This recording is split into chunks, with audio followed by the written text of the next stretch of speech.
daquela fase, eu dou aula para crianças em pré-escolar e tudo mais, e as meninas têm nojo dos meninos e os meninos têm nojo das meninas, né? Eu acredito que você já passou dessa fase e nós precisamos interessar sobre isso, uma vez que a gente está no acampamento de adolescentes.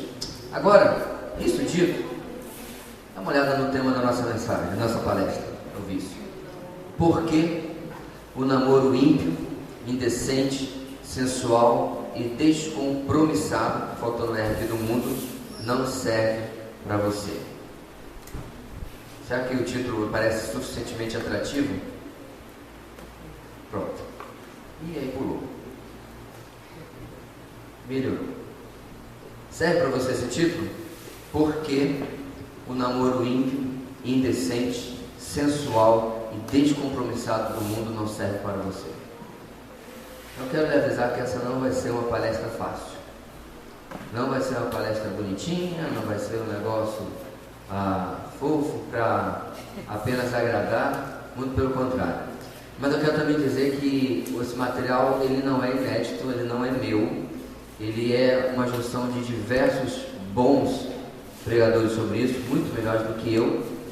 Tem aqui muito de James Dobson, de John Camp, de Paul Washer. Aqui eu acredito que algum desses materiais você já deve ter visto em algum lugar e você vai identificar. Então esse material ele tem o objetivo de contradizer muito daquilo que você tem aprendido lá fora. Quer queira, quer não. Não estou dizendo que você tenha necessariamente absorvido, mas que você tenha ouvido. E vamos trocar esse título enorme por esse menor. Por que o namoro recreacional não serve para você?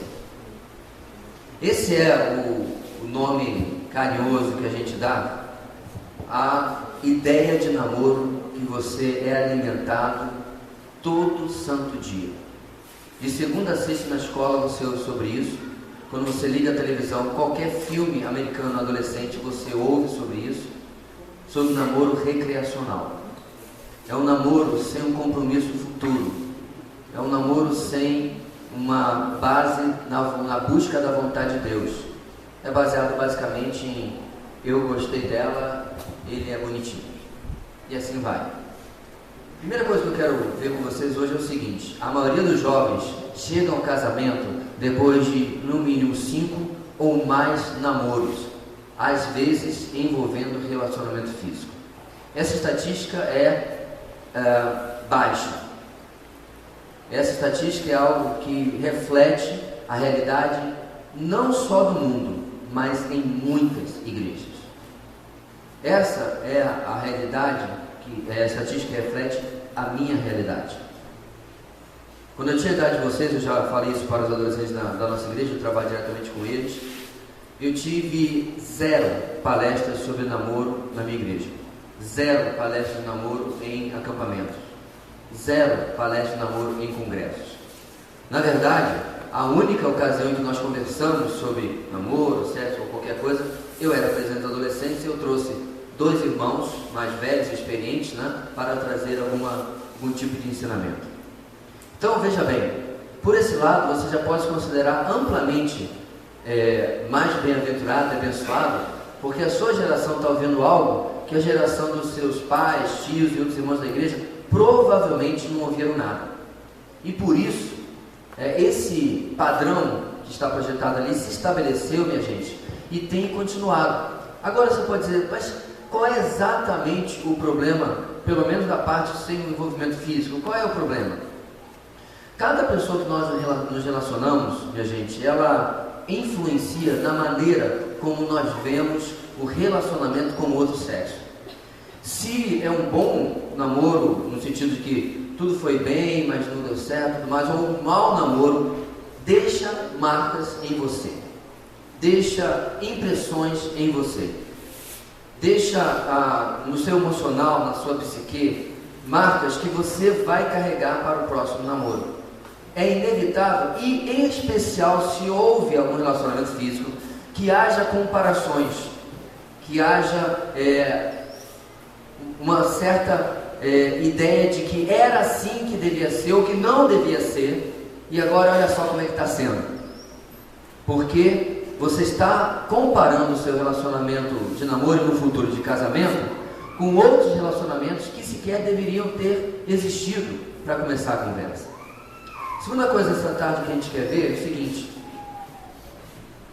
a cultura do namoro nada tem a ver com as veredas antigas, com o modo antigo que a palavra de Deus ensina, mas sim com a modernidade cada vez mais ímpia e longe da palavra de Deus.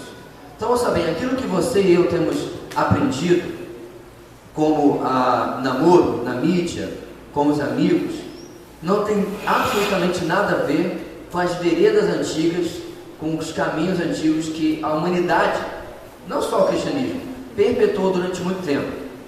Então hoje você tem um extremo em que você começa um relacionamento com alguém e a última pessoa a saber não vai acabar o tempo que os pais vão ser convidados para o casamento, ou vão ser avisados, estou indo morar junto, porque eles não participam do processo em quase nada. Esse é o extremo.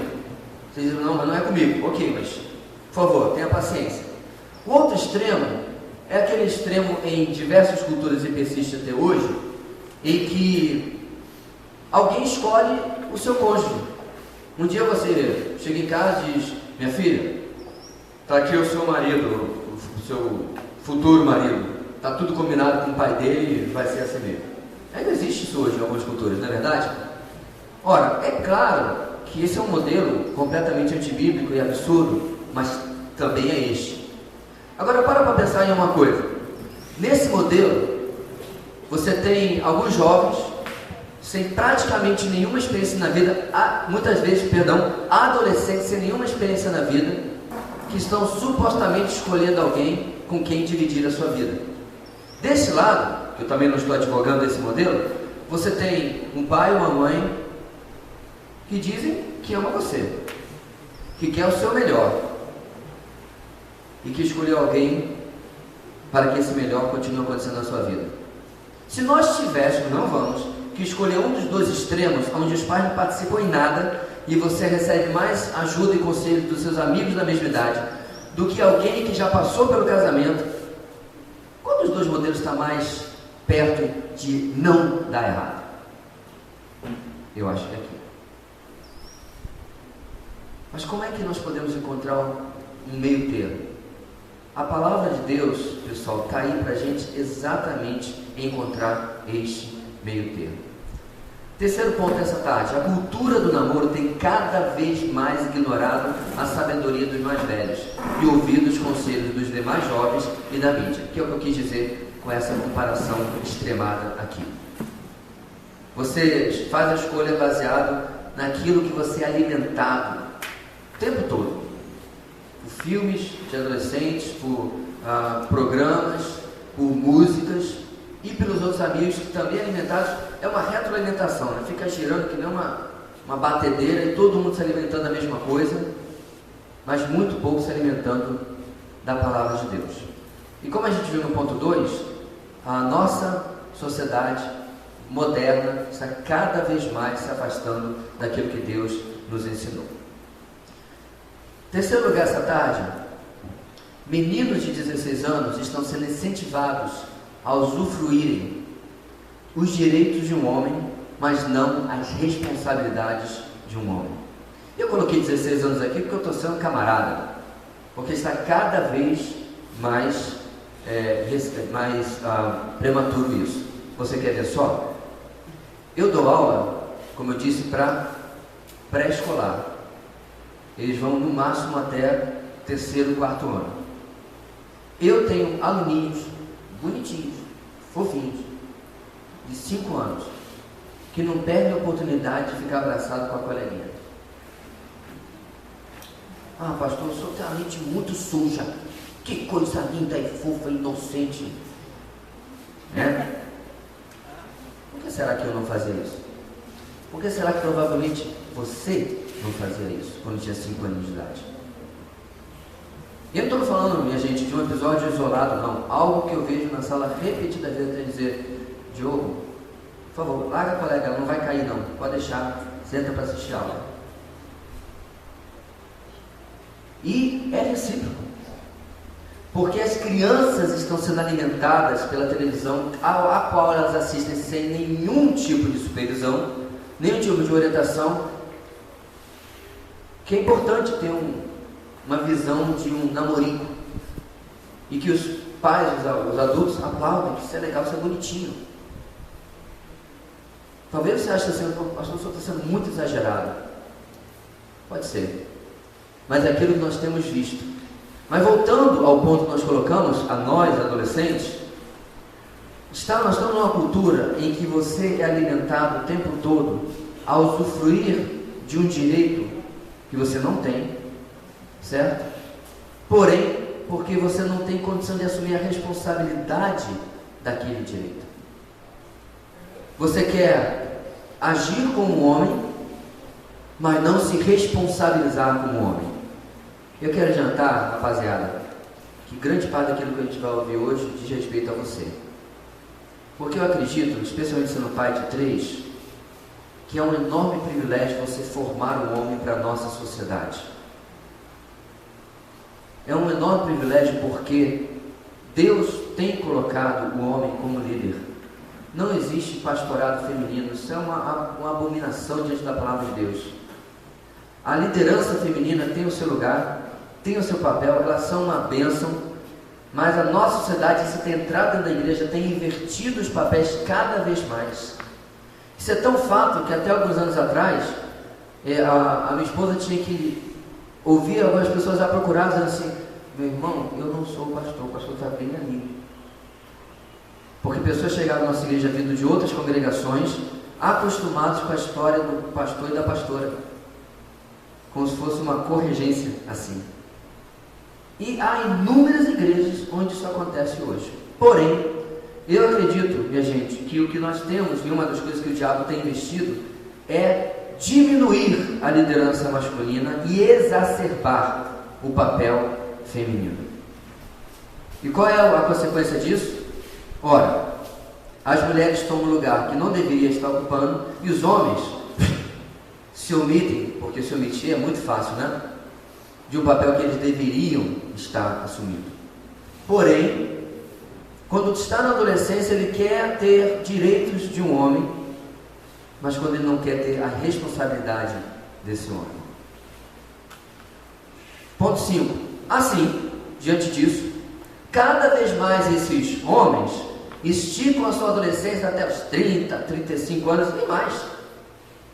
E aí você vê homens que não conseguem se responsabilizar por nada na vida, que com 30 a 35 anos estão mais preocupados com o último videogame que vai ser lançado do que com as coisas que dizem respeito à sua real idade, que estão mais preocupados com, é claro que não faz tanto para o nosso meio, mas com sair com os amigos para beber uma cerveja e assistir um jogo, do que assumir as suas responsabilidades dentro da sua casa. Eu conversava com uma jovem de uns lugares que eu trabalho, e ela estava muito frustrada, porque não era marido, né, mas o homem com quem ela vive, estava cada vez mais omisso e irresponsável com a responsabilidade da casa deles. Eu fui muito claro com ela: deixa eu ver, vocês são casados? Não. E o casamento? Ah, já falei para ele, mas tem interesse nenhum. Por que esse homem vai casar? Já está dormindo com ela? Não tem temor a Deus. Já está usufruindo algo do qual ela não tinha direito. E outra coisa que eu perguntei a ela, assim, ele era tão diferente assim antes de casar? Ah, não gosta muito de estar com os amigos. Por que você achou que ele ia simplesmente amadurecer porque de uma hora para outra vocês passaram a viver juntos?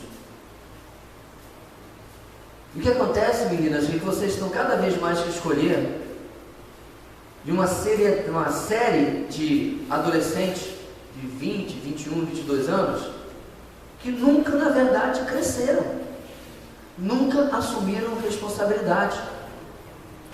E mesmo quando assumem porque tem uma casa para sustentar alguma coisa, é nos trancos e barrancos. É mais ou menos como aqueles animais, né, que são amadurecidos para o abate na base do hormônio. Dá hormônio para crescer rapidinho porque tem que matar esse frango e botar na prateleira. E esse tipo de amadurecimento, geralmente ele produz, sabe o que? Amargura. porque esse cabra foi amadurecido do pulso, e não através de um processo que deveria ter se iniciado na adolescência e continuado, mas ele manteve os hábitos de menino. Gente, esse problema, isso aqui eu não estou tirando da cartola, eu estou supondo não. Tem um vídeo que infelizmente não está nesse computador que é o da igreja, está lá no meu, em que existe inclusive um projeto, um ministério americano, onde eles estão investindo exclusivamente em homens, porque a crise de liderança masculina nas igrejas é patente. Um determinado colega meu de outro estado, ele é o único homem da sua diretoria na igreja, e a diretoria tem 10 pessoas. Ele é o bendito fruto, o pastor da igreja, ainda, né? Ainda, que do jeito que a coisa está indo, daqui a pouco eu vou colocar a pastora lá também, mas não vai ter nenhum. Você pode dizer, pastor, mas elas têm culpa se elas estão ocupando o espaço que eles se omitem? Tem, mas não é esse o ponto. O ponto é, rapazes, você tem um projeto de crescimento, de amadurecimento real na sua vida? Porque desse projeto vai depender daquilo que nós vamos falar sobre a sua família no futuro e sobre o namoro. Sexto ponto, é cada vez mais cedo a atração pelo sexo oposto, tudo que eu já comecei a falar. Está sendo incentivada pela desculpa de que ele ou ela estão preparados, o sinal é o quê? A atração em si mesmo. Ou seja, lá pelos 11, 12, 13 anos, né, ele está brincando lá de carrinho, está mais preocupado com ir atrás de uma bola, até o dia que a bola vai embora, ele olha para o lado do campo e percebe a presença de uma garota, né? Ele olha para a bola, a bola, eu fiz uma lesão para poder sair. Já fez isso, né? Não se entrega não, irmão. Isso fica difícil. Estou tentando te ajudar aqui. Porque Deus planejou que em determinada época da sua vida, na adolescência, o seu corpo começasse a mudar, você fosse, e é verdade, inundado com hormônios, você sabe disso, ninguém precisa lhe dizer. Você começa a ter alterações de humor, de corpo, e uma série de coisas acontece, e você começa a perceber que aquela menina do seu jardim de infância chata, que é a desgraça, realmente ela não é tão chata assim. Aquele menino suportável que estudou com você desde o pré, não é tão insuportável assim. E aí sabe o que acontece, minha gente? A cultura do namoro tem baseado em evolução o padrão para o namoro. Sentiu atração? Está na hora. Tem problema nenhum. Você se surpreende com que, em época que você tem inúmeros meios de evitar uma gravidez, você tem números recordes de gravidez na adolescência? Em época que você tem como evitar isso de um monte de formas diferentes, você tem números recordes. Por quê? Esse adolescente, essa adolescente estão sendo alimentados há muito tempo de que a mera atração um pelo outro já é sinal de que eles estão preparados para a cultura do namoro. Bem, quando um rapaz pode assumir a responsabilidade de entrar em um relacionamento com uma moça? Não sei se você está anotando aí, mas depois vai estar gravado, você pode anotar. E mentalmente você vai fazendo um vistozinho do lado, tá? Ou não. Em primeiro lugar, ele já pode assumir a liderança espiritual desta moça? Ser o líder nas escrituras para ela? Jovem, se você está achando que você vai formar uma família e o pastor da igreja vai cuidar da sua família, você está redondamente enganado. E não venha ser minha ovelha, porque você vai ouvir isso. É sua responsabilidade liderar espiritualmente o seu lar. Claro, você pode aqui acolá ter problema no seu relacionamento, você vai procurar o seu pastor, o conselheiro, isso é normal, eu já fiz isso. Mas a sua casa, a sua esposa e os seus 5, 7 ou 10 filhos que você vai ter, tem uns que já optaram pelo celibato, só que eu não falei essa quantidade, são sua responsabilidade. Pessoal, o que eu mais ouça moças, são mulheres reclamando que seus maridos não assumem a responsabilidade espiritual dos seus lares. Na verdade, se eu fosse fazer aqui uma coluna, eu tenho mais mulheres que vieram conversar comigo reclamando do que agradecendo a Deus por este problema. Reclamando que seus maridos não têm nenhum papel, são completamente insossos espiritualmente para com ela e para com seus filhos. É um número muito maior do que aquelas que vêm, graças a Deus, pastor, porque meu marido, posso contar com ele, tanto na disciplina, quanto no direcionamento espiritual da minha casa, devocional, e assim vai. A estatística é alarmante. Então, meu amado, se por acaso você não encontrar uma menina com os padrões bem mais baixos do que esse que eu acabei de projetar, você só tem uma alternativa: se tornar um homem de Deus que possa dirigir uma família para Deus. Porque até lá, você não pode riscar esse quadradinho, né, do lado aí desse quesito. Ele já pode assumir a liderança espiritual desta moça, ser o líder das escrituras para ela, que me leva à seguinte conclusão: tem um adolescente condições de preencher este pré-requisito? Não, pastor, John Wesley, ok? Cite mais um. Daniel, os seus 3 amigos, ok? Já são 5. Continue citando mais um. Cite alguém da sua igreja, com 13, 14, 15, 16 anos, que pode liderar você espiritualmente, que seja mais maduro, conhecedor da palavra de Deus, a quem você, minha jovem, pode chegar e dizer: amor da minha vida, meu S2, eu não entendi o que o pastor falou no domingo, naquela parte da mensagem. Fiquei na dúvida, o que você achou? Será que você não vai encontrar um rapaz e vai dizer: ó, tipo, assim, ó, parece que... Então, ó, tudo começa com os 12 apóstolos. Pedrão, Johnny, Barry. Esse padrão é uma coisa muito séria, porque o sucesso da sua família vai depender da seriedade com as coisas espirituais que o seu líder tiver. Número 2, ele já está preparado para dar a sua vida por ela? Pastor, que dramático, o senhor está assistindo muito filme. Não, eu estou lendo Efésios capítulo 6. Maridos, o que diz lá?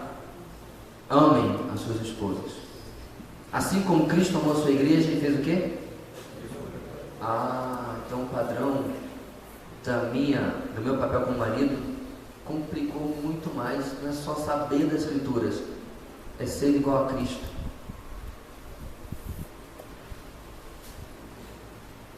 Aquela menina que você está tão interessado assim, você está realmente disposto a dar a sua vida por ela?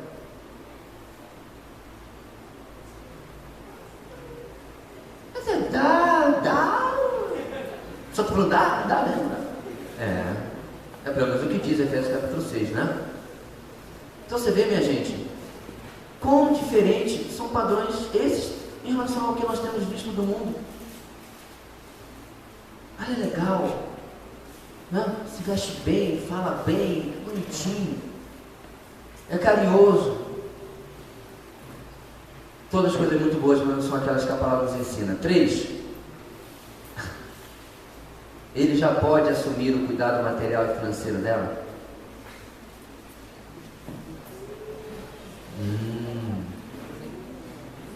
Eu estou ganhando uma mesada aí. Meu pai me dá todo mês R$50. Você sabe quanto é um quilo de carne? Eu estou referindo a chambari, não, meu amigo. Tu vai tirar a menina da casa do pai dela para comer chambari? Não, mas a gente se ama. Olha, não tem amor que resista a comer chambari todo dia. Brincadeiras à parte, minha gente. Quando a gente olha para as escrituras, você sabe por que você está assustado com isso daí? Porque as escrituras não falam sobre adolescência. Olha aí. Mostra para mim. Aonde você encontra nas Escrituras a adolescência? Você é uma criança, depois você é um menino. Na cultura judaica você passava por uma cerimônia em que você com 20 anos era declarado um homem. Você era declarado adulto. E não tinha de maneira nenhuma possibilidade de você ser pego, casado, antes de ser declarado adulto. Sabe por quê? As Escrituras do Antigo Testamento, inclusive, falam que caso você vá se casar bem no começo da sua vida adulta, com 20 anos, que era quando você tinha também que prestar o serviço militar, você deveria ter algum tipo de folga para que você pudesse, e eu cito as Escrituras, promover a alegria da sua esposa. Ele estava dizendo o seguinte: não, ele é muito novo, não manda logo para a batalha não, deixa ele ficar casadinho um tempo, depois ele serve, porque a família é mais importante. Que demonstra que as Escrituras nunca pensaram em tratar de resolver a questão de por que eu não posso namorar, que eu já tenho 15 anos de idade. Isso é algo, querido, que você tem sido alimentado pela televisão. Ok, seja sincero, se nunca tivesse sido produzido um episódio de Malhação, nenhum filme de adolescente, aonde você teria ouvido sobre namoro com 13, 14, 15, 16 anos? E onde eles teriam ouvido? Eu acho que em lugar nenhum isso nunca teria sido surgido. Eu vou dar uma coisa para você vai achar muito sério, muito radical. Isso foi uma cultura diabólica que ele colocou para cada vez mais denegrir as bases da nossa sociedade. O diabo não tem pressa. Ele não quer plantar uma coisa aqui para começar amanhã no domingo, não, pessoal. Ele vem fazendo isso há muito tempo. Ele vem derrubando tal das veredas antigas que eu falei, né? Há muito tempo. E infelizmente isso vem entrando na igreja cada vez mais. Não só isso, mas muitas outras coisas também. Será que nós conseguimos preencher esse quarto também? Ele está disposto a deixar as coisas de menino para trás? Já pensou você estar com a criança no colo? Acredite, moça, isso provavelmente vai acontecer com você. Aí você dizer assim: você podia trocá-lo aqui, porque eu tenho que me arrumar para o trabalho, para a igreja? Aí, só um minutinho, só mais essa fase. É hilário, mas é uma realidade que pode acontecer com você. Porque, como eu disse, os rapazes estão esticando a adolescência até os seus 20, até os seus 30 anos. Ou se não é o jogo, é a TV, ou sei lá o que, mas isentos ou isentando-se da responsabilidade de participar da criação dos seus filhos. Ou seja, ele está disposto a deixar as coisas de menino para trás? Você reconhece nesse rapaz, e para mim, são todos adolescentes, né? ou pouco mais que isso, você reconhece nele alguém que tem maturidade de que está deixando essas coisas para trás? Se você quiser, depois você pode assistir de novo e anotar isso aí. Responsabilidades bíblicas para os homens. Sua esposa e seus filhos são sua prioridade, especialmente espirituais, depois também materiais. Elas são sua prioridade número 1. Então, meu amigo, se você não está disposto a abrir mão do seu conforto, abrir mão das suas escolhas, ser chamado por Deus para o celibato. É por isso, minha gente, que Paulo diz, que ele diz: olha, eu preferia que os homens estivessem como eu, que não tocassem mulher. Porque ele explica lá depois, lembra? Porque aquele que é solteiro, ele cuida do quê? Das coisas de Deus. Mas aquele que casa, tem que cuidar das coisas da sua família, da sua esposa. Um dos grandes problemas que acontece com alguns pastores, perdem a sua família, por quê? Porque priorizam a sua igreja. Tem uma frase, meu querido, que serve para pastor, mas serve para você também: nenhum sucesso no mundo compensa o fracasso no lar. Você sabe por que os grandes industriais e os artistas e as celebridades, raramente, você tem poucas exceções daqueles que estão há 20, 30 anos casados? Porque a grande maioria colocou a sua carreira artística ou esportiva na frente da sua família. Você tem exceções. Vamos falar de gente famosa? Zico, avô casado com a mesma mulher, deve estar batendo lá os 40 anos de casado. Meio artista, tem um Tony Ramos, também casado com a mesma mulher há 300 anos. Tarcísio Meira. Você viu como a memória começa a ficar difícil puxar outros? Tem o colega do Zico, o Júnior, também, que foi jogador do Flamengo, casado também há bastante tempo. Você não consegue lembrar, porque eles compraram a ideia de que o meu sonho e o meu sucesso profissional é muito importante e você não vai se colocar na frente disso. E fazem, e aí estão colhendo os frutos disso daí. Minha querida, você tem que estar pedindo de Deus alguém que coloque você e os filhos de vocês à frente de qualquer coisa. A única coisa que não pode estar à frente disso tudo é Deus, é claro, e a vontade dele. Todo o resto precisa estar depois. Ministério vem depois, só completando aquilo que a gente já falou. Problemas não resolvidos. Crianças nos lares cristãos, em geral, não são ensinados pelos seus pais. Se muito, só são ensinados quando fazem alguma coisa errada. Então eu sei que você é muito novo, mas não se cria filho apenas consertando o que ele faz de errado. Você cria filho ensinando a fazer o certo. E depois, aí de forma justa, disciplinando proporcionalmente quando ele faz alguma coisa de errado. Porque é assim que Deus faz com a gente. Agora nós vivemos dias, pessoal, em que pais estão transferindo para a igreja a responsabilidade de criar os seus filhos. Pelo menos espiritualmente. Tudo que o menino sabe de Deus, ele aprendeu da tia da escola bíblica dominical. Porque em casa é nada ou quase nada.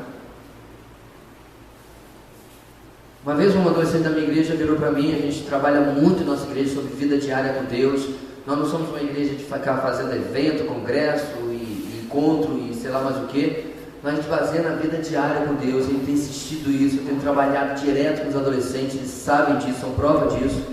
E um dia uma pessoa dos nossos adolescentes chegou para mim e disse: pastor, e se os meus pais não fazem assim? Que saia justa que essa criatura me colocou. O senhor está falando que isso é tão importante, mas meus pais não fazem o devocional todo dia. Não leem a Bíblia, não oram. Por mais que ouçam a mesma coisa que eles ouvem do seu pastor. Os pais foram depois devidamente confrontados sobre isso. Eu falei: olha, isso aqui surgiu na frente de todo mundo. Todos os adolescentes sabem que vocês não fazem devocional. Eu não estou falando de gente de fiz a minha devocional. Vida diária com Deus. Ou seja, são lares onde Deus é aquele cara que a gente visita lá no domingo, na casa dele. Aí chegou o término do culto e diz: Deus, até a próxima reunião. E aí vamos embora. E a pergunta é: será que você está disposto a mudar essa cultura? Quando você está conversando sobre formar uma casa, você está pensando: eu quero alguém que me ajude a ter um lar onde Deus realmente seja o centro, não seja apenas uma ocorrência ou algo ocasional. Pais que desconhecem a sua autoridade sobre suas filhas e rapazes que não respeitam essa autoridade. Esse é outro problema. O famoso pedir a mão em casamento se tornou algo tão brega, tão desatualizado, que a gente ouve histórias como essas. Certa pessoa já estava namorando há algum tempo, adultos, 20 e tantos anos, jovens adultos, e ele queria pedir a mão dela em casamento. Esse pai falou assim: por que esse menino, falando com a esposa dele, por que esse menino quer conversar comigo? Aí a esposa dele falou: mas meu velho, é claro que pela cerimônia que ele está fazendo, ele quer pedir a mão da nossa filha em casamento. Tá tudo bem, fala para ele que pode casar. Essa foi a resposta que ele deu para a esposa dele. Pastor, mas isso não é uma coisa muito antiga, não? Pessoal, desde quando coisa antiga passou necessariamente a ser coisa ruim? Desde quando pedir a bênção sobre o seu relacionamento, se transformou em alguma coisa ruim. Porque, por outro lado, segunda parte do enunciado, será que você é um rapaz que acha que, eu vou lá pedir, viu? Mas se ele disser não, a gente vai casar assim mesmo.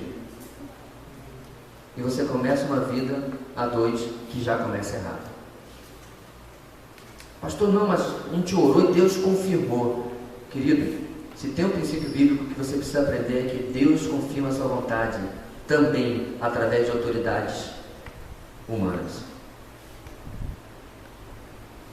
E quando Deus quer fazer alguma coisa, Ele muda o coração das autoridades humanas. O coração do rei está nas mãos do Senhor. A tudo quanto quer o inclina. Deus faz com que aconteça aquilo que é a vontade dEle. Você acha realmente que se Deus planejou que você casasse lá com a Trifena, ou com a irmã dela, a Trifosa, o Pai, você acha que o pai dela vai impedir a vontade de Deus? Que Deus é esse que você serve, afinal de contas? Que você tem que passar por cima da vontade da autoridade para que a vontade de Deus aconteça. Então esse é um problema. Pais que desconhecem a sua autoridade sobre suas filhas e rapazes que não respeitam essa autoridade.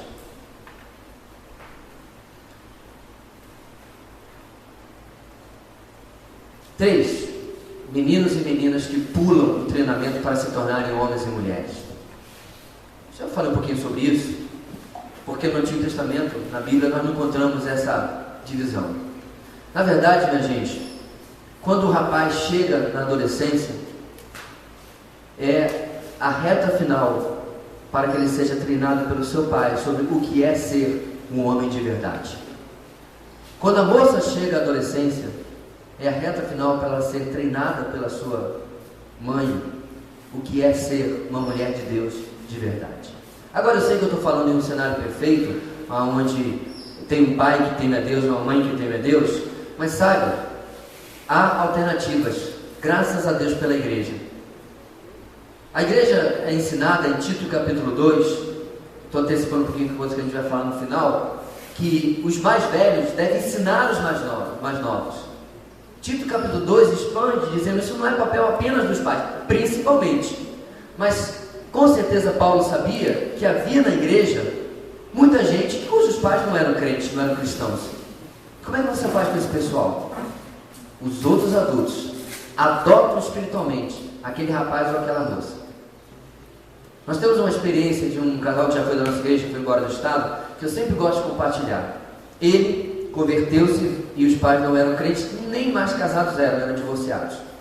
Passado alguns anos, ele se interessou por uma jovem da igreja, o pai percebeu isso, viu que era um rapaz respeitador, focado na vida, a vida estava se arrumando, porém, tem essa questão dele não vir de um lar cristão. Sabe o que esse pai da moça fez? Ele pegou esse jovem, colocou debaixo dos seus braços e o discipulou, para que fosse o melhor marido que sua filha pudesse ter, o melhor genro que ele pudesse ter. Você viu, gente, como que a igreja funciona quando ela quer? Como que a igreja dá certo quando ela quer? Você pode dizer assim, peraí, o senhor está dizendo que eu vou ser discipulado pelo meu futuro sogro? Você está acreditando demais em piada de sogra e sogro. Eu não sei você, mas meus sogros são uma bênção. Porque quando você faz as coisas buscando a vontade de Deus, você pode experimentar uma família onde esses clichês populares, em que sogro e sogra são umas malas, cunhada só aproveitador. Meu cunhado é quase como um irmão, parceiraço. Por quê? Porque a Bíblia, minha gente, está acima desses clichês que a cultura tem colocado para a gente. Vamos andar. 4. Pais e adultos que não compreendem o princípio de treinar os mais novos. Esse é outro problema. Pais que não compreendem, adultos também na igreja. Então, sabendo disso, talvez você vai ter que procurar um pouquinho mais. Gente, ser discipulado é muito bom. E eu não estou me referindo a ser discipulado, você tem 15, está sendo discipulado por um rapaz da igreja de 18, não. Por um homem da igreja.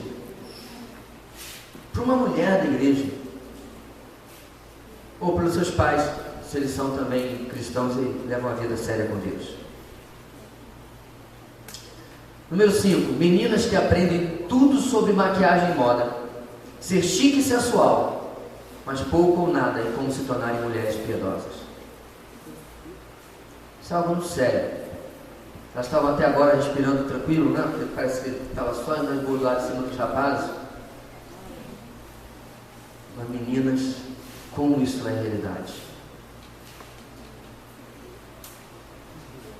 Há uns anos atrás, a gente conversava sobre roupa, sobre moda, e uma irmã em Cristo falou comigo assim: pastor, eu tive que ir em mais de 10 lojas para achar uma calça que fosse condizente com a minha postura como cristã.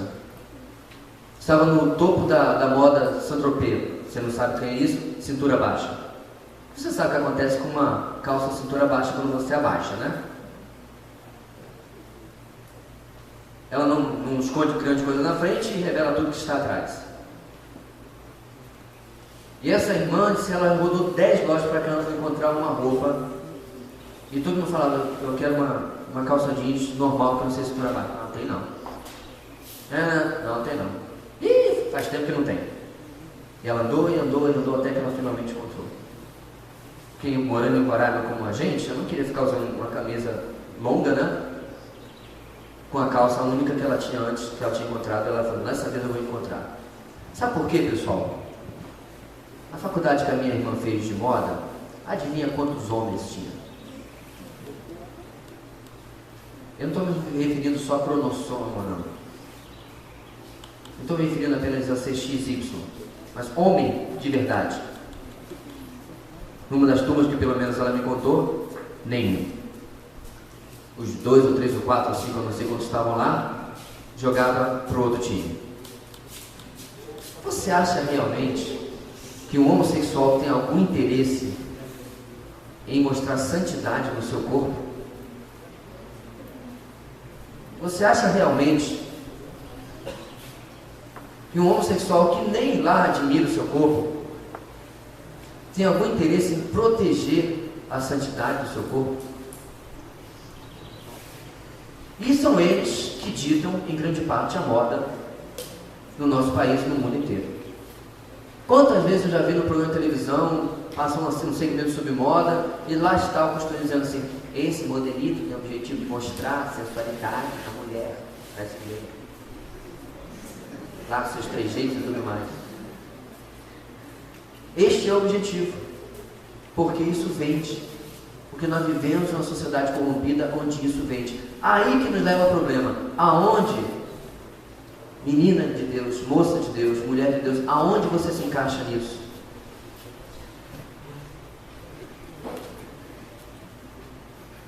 Eu sou tão... gosto de ideologias. Eu tenho uma ideologia de que nós chegássemos ao ponto na igreja que a gente não precisasse dizer o que você pode e não pode trazer para o acampamento, porque isso nem estaria, minha querida, no seu guarda-roupa. A não ser que sejam para dormir. Eu tenho que dizer para você que você não pode trazer um short curto ou uma roupa decotada. Isso mostra o quanto o mundo está dentro das nossas igrejas. O quanto nós não compreendemos ainda. Dá uma olhada nisso aqui. Se a sua roupa é uma moldura para o seu rosto, ela é de Deus. Mas se ela é uma moldura para o seu corpo, ela é sensual, e Deus odeia isso. Preste atenção nessa frase. Quando você viaja há 100, 200 anos atrás, as moças usavam vestidos, que, diga-se de passagem, é muito bonito uma moça de vestido. E esse vestido destacava não o seu corpo, mas apenas, como diz a frase, emoldurava o seu rosto. Hoje, tenta sair e comprar um vestido para um casamento, uma festa de gala, que não mostre todas as suas costas, todo o corte do seu decote, ou o que quer que seja.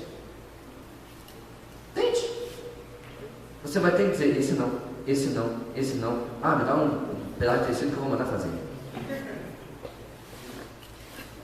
E querida, me perdoe, mas você está engolindo esta mentira. Como você espera atrair um homem de Deus por meios carnais?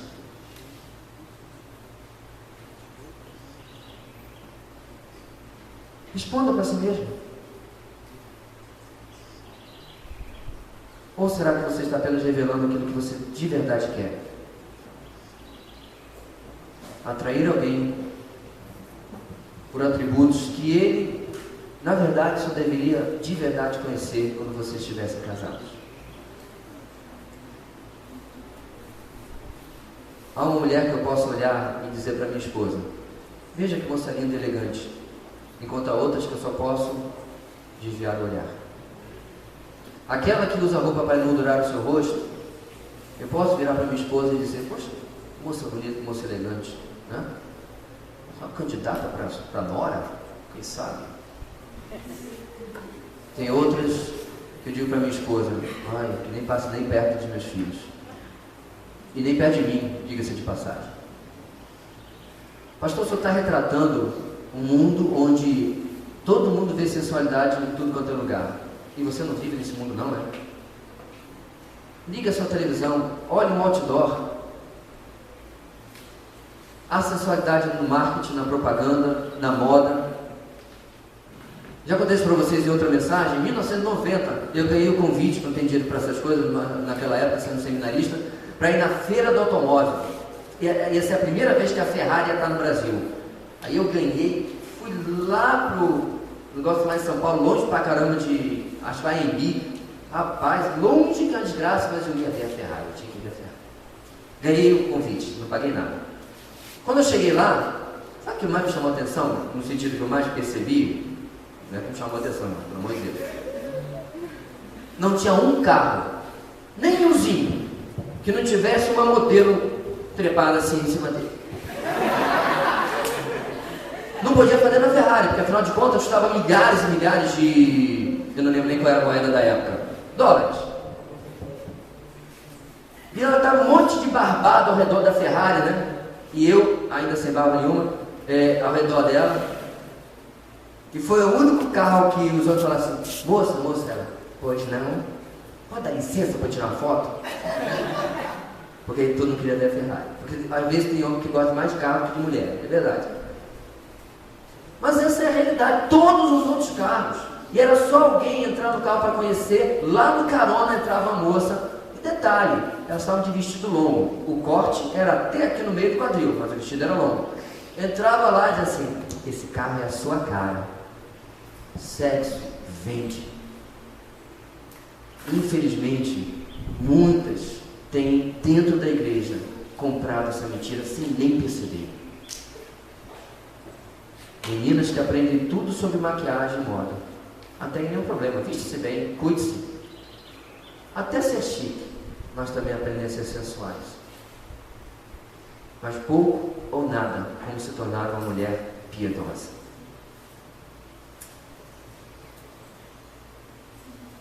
A cultura está sucumbindo e estamos sendo levados com ela. Feminismo, machismo, liberalismo.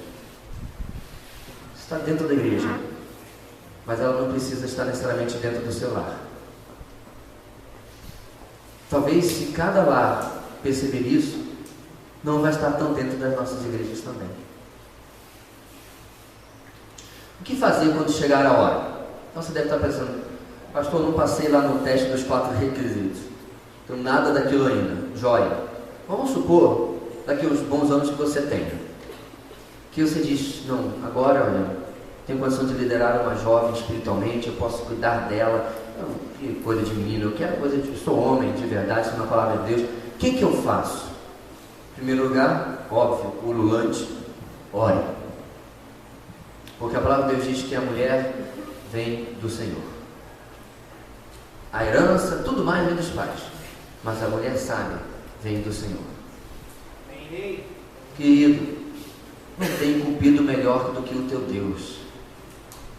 Não existe casamenteiro melhor do que o teu Deus. Ou será que a gente mente quando a gente canta aquelas músicas gospel cristãs, né, românticas? Tu és o presente que Deus mandou para mim. Eu fiz tudo, mas tu é o presente que Deus mandou para mim. Ou eu estou falando sério? Se eu estou falando sério, é porque eu orei primeiro. Eu busquei a vontade de Deus e só a vontade de Deus. Segundo lugar, conheça como conheceria qualquer outra amiga. pastor, mas amigo é amigo, esposa é esposa, leve engano, grande engano. Você vai casar com inimiga, por acaso, com uma desconhecida? Ela precisa ser sua amiga. Precisa ser alguém que você está disposto a conhecer, mesmo que você nunca vão namorar. Alguém com quem você tem afinidade. Conheça como amiga. Compartilhe seus sentimentos e planos com seus pais e outros. Muito antes de qualquer coisa. Procure seu pai. Viu, rapaz? Procure a sua mãe. Assim, meu pai e minha mãe, eu tenho orado por uma jovem da igreja, ou de outra igreja. O nome dela é assim, assim, assim. Eu queria pedir que vocês me ajudassem na oração. Pastor, mas isso é tão surreal. Sabe por quê? Porque nós estamos comprando o modelo de fora, lá do mundo. Por isso que é tão surreal. Mas se eu falar para o meu pai, ele vai me proibir logo de cara. Leva seu pastor junto. Sei lá. Mas seu pai ainda precisa crescer espiritualmente, peça ajuda. O importante é que você inclua as autoridades da sua vida nesse processo. Sabe uma coisa que eu acho interessante? É como alguns colegas meus são os últimos a saber que alguém na sua igreja está namorando. Pastores, isso demonstra que alguma coisa está muito errada. Em nossa igreja eu espero ser um dos primeiros a saber, não só do namoro, mas do interesse, para que eu possa estar orando junto com as minhas ovelhas sobre aquilo que Deus tem para as suas vidas. Peça a ela para consultar o pai dela por autorização para cortejá-la. Você está aqui orando, conversando com essa jovem que é sua amiga. Aí um belo dia você chega para ela assim: ó, falei do seu pai, viu? A partir de hoje eu estou lhe cortejando. Tacape na mão, puxa pelo cabelo. Não. Nunca converse com o pai de uma jovem sem primeiro dizer a ela: eu gostaria de dizer para você, pedir que você concorde comigo ou não, para eu pedir ao seu pai autorização para cortejá-la. Pastor, e se a jovem dizer não? Você já tem a sua resposta, querido. Ela não respeita a autoridade dos seus pais. Aí você dá para ela um grande aperto de mão e diz assim: boa sorte, não me procure, e você vai embora. Porque ela não é uma jovem honrada. Por outro lado, se diante do seu pedido os olhos dela brilharem, assim, você entende a música, é porque ela está valorizando aquilo que você está fazendo, está honrando essa jovem.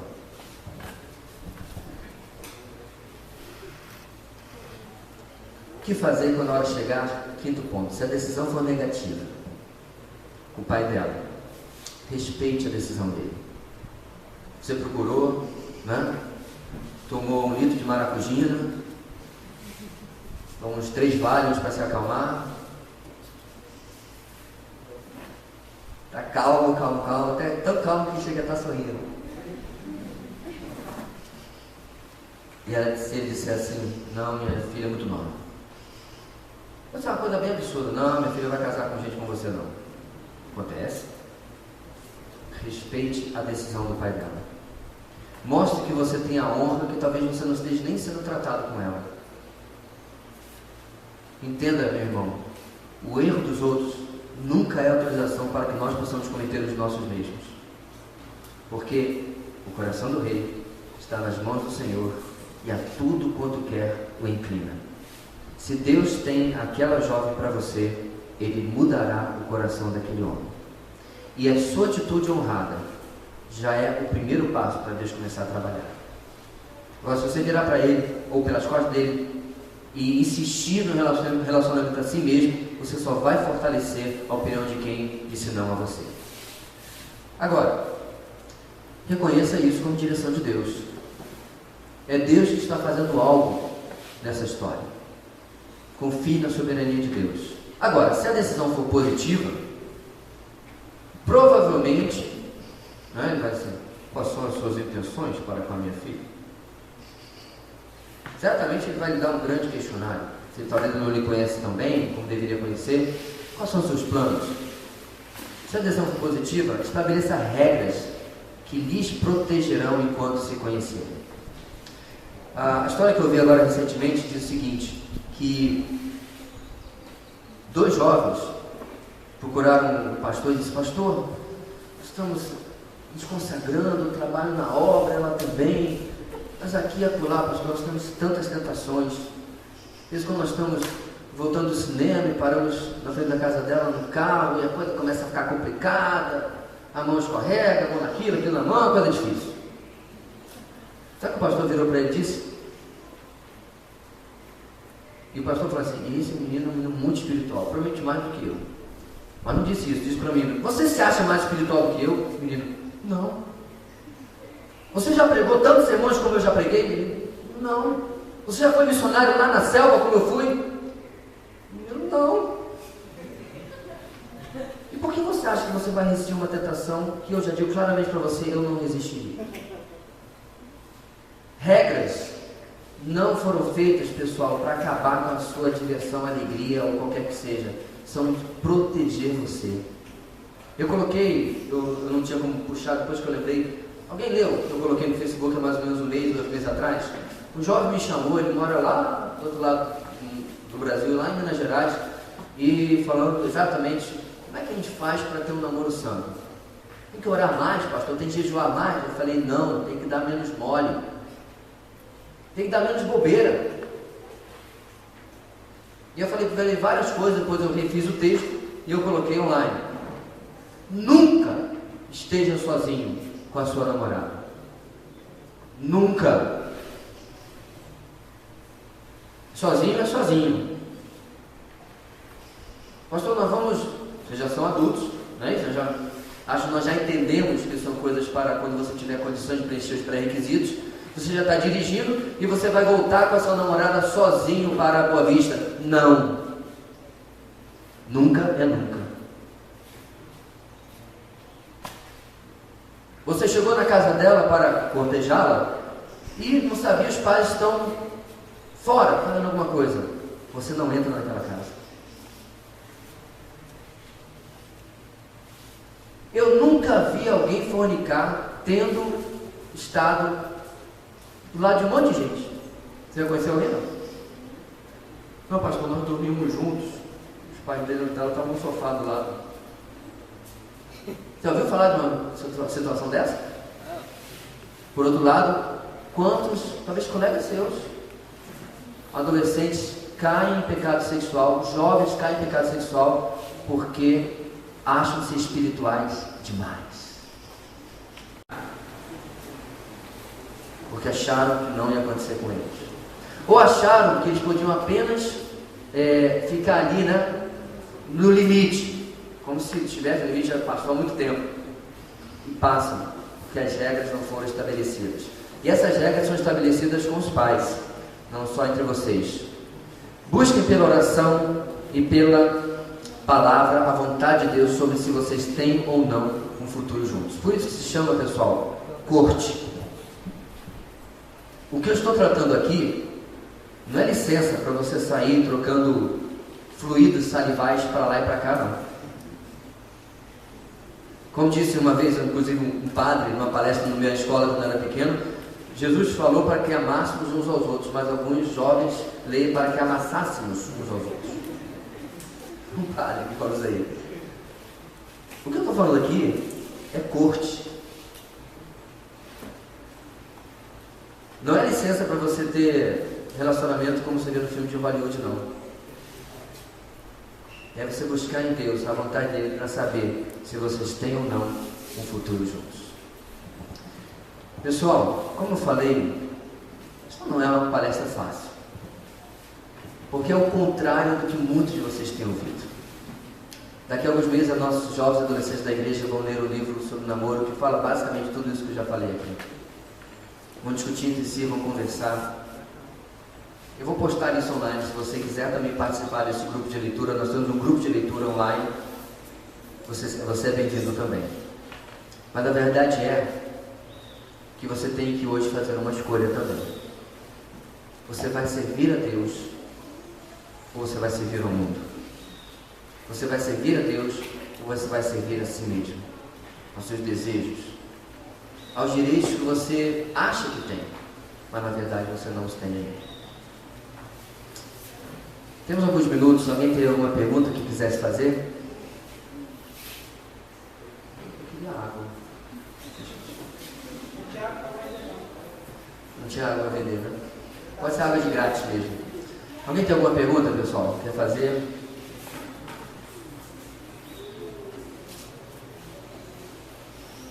Tem um pessoal que disse para mim que tinha muitas perguntas, mas eu estou achando que elas se dissiparam diante da palestra. Pode falar com alguém do lado.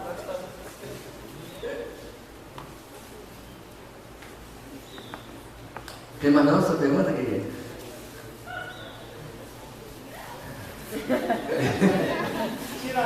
Tiraram dele.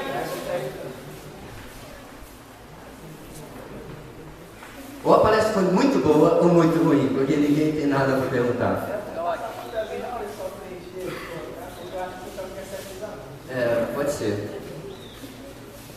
Você até pode fazer em outro horário, as perguntas. Pastor, eu não escutei a palestra toda, eu fui na trilha, para receber uma explicada de apenas um né? Mas eu queria que o senhor falasse um pouco sobre as pessoas que já estão tendo algum tipo de relacionamento e ainda não têm esses pré-requisitos. Qual o conselho que o senhor dá para elas? Volte atrás, termine o relacionamento. A adolescência não é lugar para um relacionamento de compromisso ainda. Você não preenche os pré-requisitos. Eu quero dizer para vocês o que eu já disse para os meus adolescentes. Eu lamento muito por todos os relacionamentos que eu tive. Não tinha preparo, não tinha maturidade. Eu praticamente não tirei nada de positivo de nenhum. Não que não fossem boas moças, a Maria era. Tá? Hoje são mulheres de Deus, casadas, mas eu tenho certeza absoluta que elas hoje pensam a mesma coisa. Aí você diz, pastor, é muito fácil você falar isso, já está com 30 e poucos anos, muito obrigado. Mas eu digo para você, como pai e como pastor, se eu tivesse sério, pessoal, a máquina do tempo, não apenas essa, eu tenho várias coisas que eu ia dizer para o jovem adolescente, ou adolescente adolescente, não entra nessa. Nem que eu levasse os vídeos que hoje eu assisto e ele ficasse completamente alucinado. Como é que pode um vídeo dentro de uma maquininha? Eu ia mostrar para ele, não entra nessa. Nada de bom você vai tirar disso. A minha igreja era recheada de adolescentes que não falavam com o outro, porque terminaram namoros que nunca deviam ter começado para começar a conversa. Recheado. Aí claro, chega na idade adulta, agora somos adultos, né? Todo mundo se trata bem, mas as mágoas ficam. Tá? Porque nós temos um engano, pessoal, em achar que Jesus cura tudo. Jesus pode curar tudo. Mas você às vezes cria cicatrizes na sua vida que Ele vai curar, mas a cicatriz fica lá. E você vai lidar com isso durante muito tempo. Então a minha palavra sentem, conversem e terminem. Até que ambos tenham maturidade para o relacionamento. É verdade que para casar casa. A pergunta não é tão absurda assim não. A pergunta é verdade que para casar tem que ter casa? Porque é o ditado, né? Que casa tem que ter casa. Eu não iria até o ponto de dizer que você precisa ter a sua casa própria. Nós vivemos em um país com déficit habitacional absurdo. São milhões e milhões e milhões de famílias que moram de aluguel, ok? Mas vou lhe dar o outro lado. Não case para morar com seus pais. Se você não tem condição de alugar, na época, não tem condição de alugar um lugar para morar com a sua família, não case. Pastor, mas é que o bicho está pegando. Dá um sossegadão nesse bicho, dá um chute nele, amarra em algum lugar, mas não conserte um problema com o outro, tá? Não dá certo. Olha, é tanta gente que já veio falar comigo, pastor, não suporto mais viver naquela casa com aquela mulher. Quem? A minha sogra. Ou meu sogro, ou assim vai. Eu falei, mas por que você foi morar lá para começar a conversa?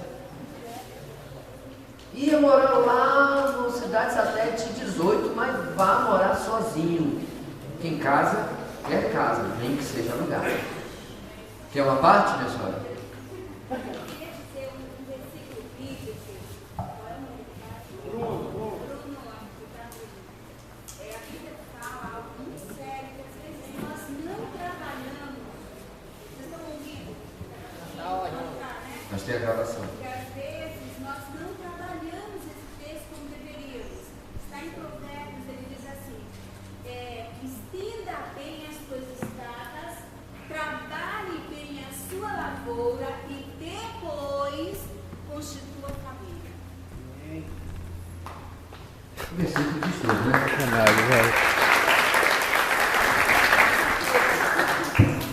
Versículo de estudo. Você precisa ter um certo preparo. Lembra do segundo ponto? Ter condições de sustentar financeiramente. Você não tem condição de sequer de alugar um quartinho. E você quer morar junto, quer casar? Complicou. Diga, meu irmão. Quando a pessoa namora, tem que casar. Desculpa, o que é? Quando a pessoa namora, tem que casar. A pessoa que está namorando tem que casar? Então, voltando à pergunta do José, não é isso? Se não preenche aqueles pré-requisitos, ao meu ver, ela deveria interromper o seu namoro, ok? Até porque é bem provável que esse namoro, opinião minha, esteja em padrões do mundo. Não estou dizendo necessariamente que ninguém está transando nem nada disso, tá? Mas que está em padrões e princípios